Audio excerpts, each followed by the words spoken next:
अररिया कमलदहा ग्राम निवासियों को हर्षवर्धन बिहार का नमस्कार प्रणाम। मैं आपसे आपके गांव के बारे में पूछना चाहता हूं कि क्या आपके गांव में आज़ादी के इतने साल बाद भी जो डेवलपमेंट जो प्रगति होनी चाहिए क्या वो प्रगति हुआ।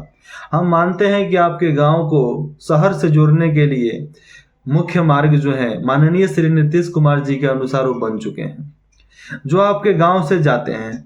लेकिन आपके गांव में ग्राम विकास योजना के अनुसार ग्रामीण विकास योजना के अनुसार जो सड़क बनने चाहिए, जो सड़क के मेंटेनेंस होने चाहिए, जो लाइट लगने चाहिए वो भी नहीं लगा। चलिए ये सब तो कुछ नहीं हुआ भैया, सड़क है ठीक है मान लेते हैं। लेकिन कोसी नदी और कोसी नहर के अनुसार आने वाले पानी को रोकने के लिए सरकार को काम नहीं करना चाहिए था क्या? हर साल जो आपके गांव में महाप्रलय आता है क्या उसको रोकने के लिए सरकार की जिम्मेवारी नहीं है? आपके 50% से ऊपर घर टीना खपरौल और मड़ई का है, क्या उसको ठीक तरीके से बनाने और नौकरी देने का काम सरकार की नहीं है?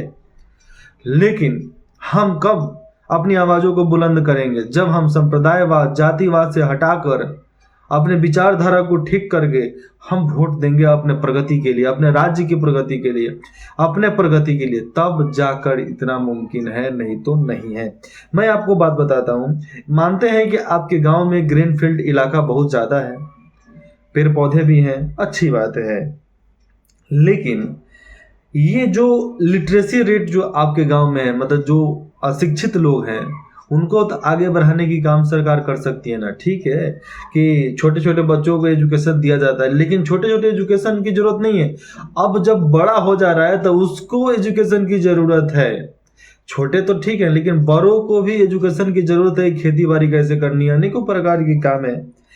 एक मैं मुख्य मार्ग का नाम बताऊंगा, पूर्णिया अररिया फुरबेसगंज मार्ग, जो आपके गांव को शहर तक जोड़ने के लिए है, जिसके अनुसार आप अपने व्यापार और अपने सारे निजी काम के लिए आप अपने शहर में जा सकते हैं।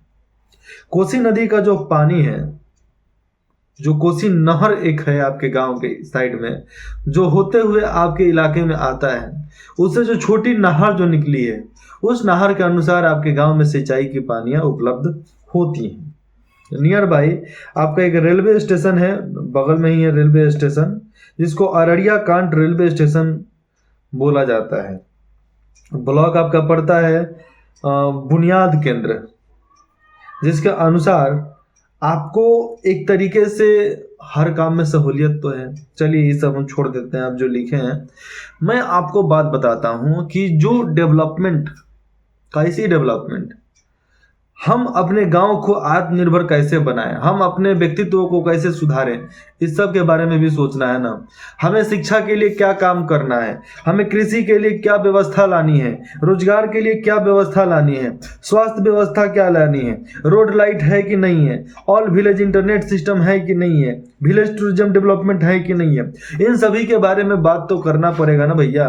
बिना बात कैले तो कुछ नहीं होने वाला है, क्योंकि हम नहीं जगेंगे तो कौन जगेगा। वुमेन एम्पावरमेंट के लिए सब कुछ हो रहा है, तो वुमेन के साथ मैन एम्पावरमेंट की भी बात होनी चाहिए, जिसमें पुरुष सशक्तिकरण भी होता है। ठीक है, महिला सशक्तिकरण अच्छी बात है, लेकिन साथ में हम लोगों के लिए भी तो सरकार सोच ले वे। और भी बहुत सारी बातें हैं जो हमें आपसे करनी है। हमें आपके कमेंट की बात कर देता हूँ, आपके रिप्लाई की बात, कि आप मुझे प्रतिक्रिया दें कि भैया हमने आपके गांव में जो जो नहीं देखा उस चीज को आप मुझे बताएं, कि हम राज्य लेवल तक आपकी बातों को, आपकी मांग को पहुंचाएं। और इसके लिए आपको राजी होना, आपको समर्थन देना बेशक जरूरी है, क्योंकि आप साथ नहीं होंगे तो कौन साथ होगा, आप साथ नहीं होंगे तो आपके प्रगति के लिए कौन लड़ेगा। इसके लिए जरूरी है हमें एक दूसरे को लड़ने के लिए। जय हिंद, जय बिहार।